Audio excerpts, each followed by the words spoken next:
Salam sejahtera semuanya. Jumpa lagi di channel Cerita Beda Alam bersama saya Susi.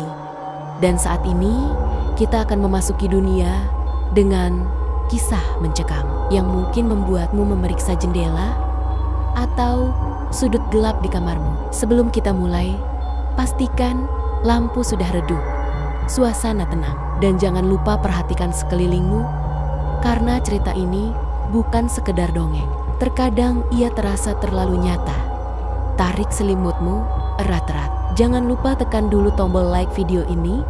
Nyalakan juga lonceng notifikasinya agar tidak ketinggalan cerita-cerita lainnya dari channel ini. Ingat, tidak semua suara malam berasal dari angin. Dan seperti apa kisah kali ini? Langsung saja kita masuk ke ceritanya.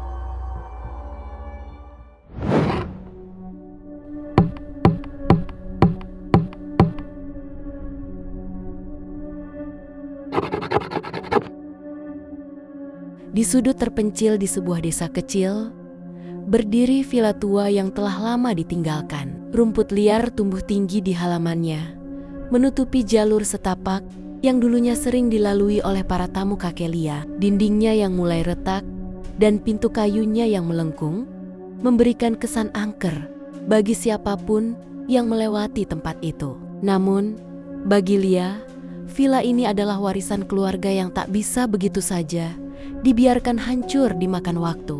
Meskipun ia tidak pernah mengunjungi villa ini sejak masa kecilnya, Lia merasa tanggung jawabnya sebagai cucu tertua untuk membersihkan dan memperbaiki bangunan tersebut. Lia mengajak dua sahabatnya, Rena dan Dewi, untuk membantunya dalam misi pembersihan ini. Rena, seorang mahasiswi seni dengan rasa ingin tahu yang besar, langsung setuju tanpa ragu.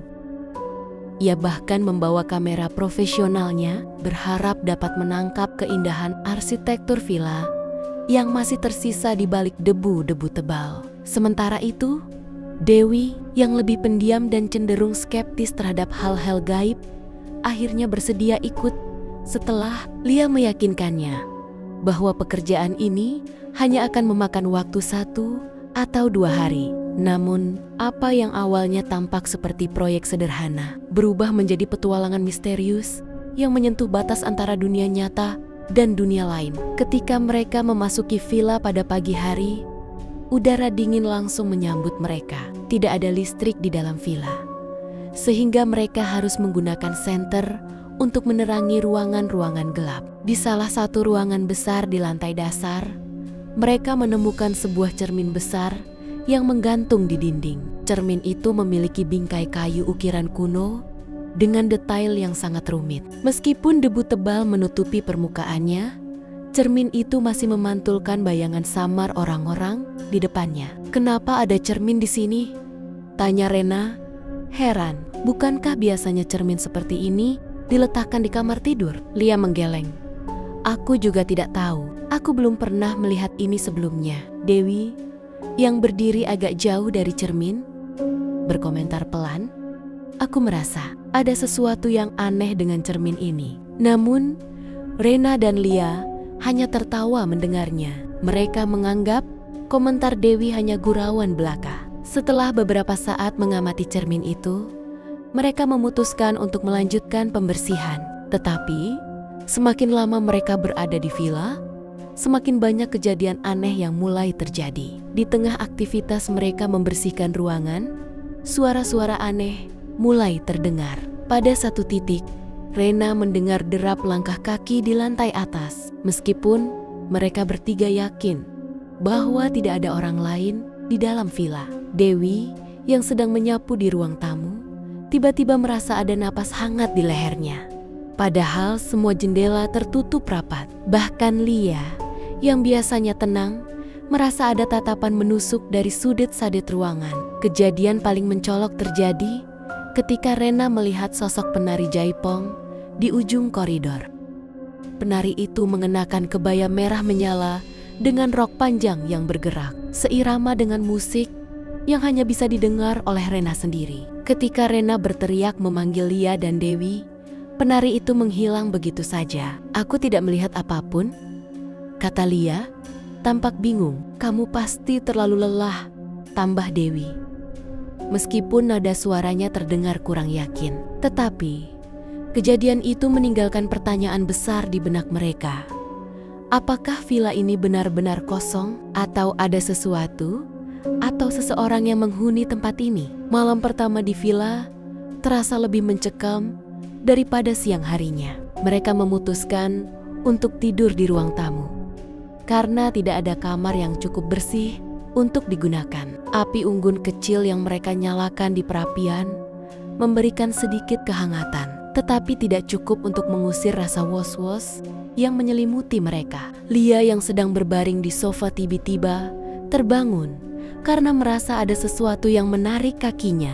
Saat ia membuka mata, ia melihat tangan hitam berbulu kasar keluar dari cermin besar di ruangan itu. Tangan itu meraih pergelangan kakinya dan menariknya dengan kuat. Lia berteriak keras, membuat Rena dan Dewi terbangun dengan panik. "Cepat tarik aku!" teriak Lia.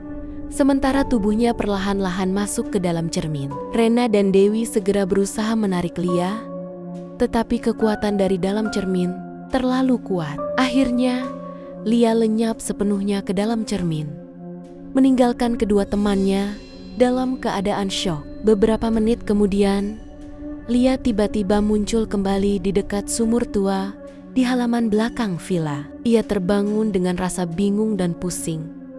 Tidak tahu bagaimana ia bisa sampai di sana. Ketika Rena dan Dewi menemukannya, Lia hanya bisa berkata, Aku tidak tahu apa yang terjadi." Keesokan harinya, suasana di villa semakin tegang. Rena dan Dewi tidak bisa berhenti memikirkan kejadian malam sebelumnya.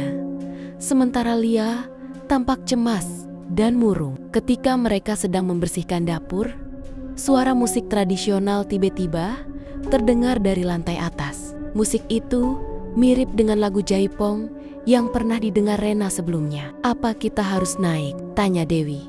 "Ragu-ragu, kita harus mencari tahu apa yang terjadi," jawab Lia meskipun suaranya gemetar. Mereka akhirnya naik ke lantai atas dan menemukan diri mereka di depan kamar dengan cermin besar yang sama. Di dalam kamar itu, mereka melihat sosok penari Jaipong yang sama dengan yang dilihat Rena sebelumnya. Kali ini, semua orang bisa melihatnya.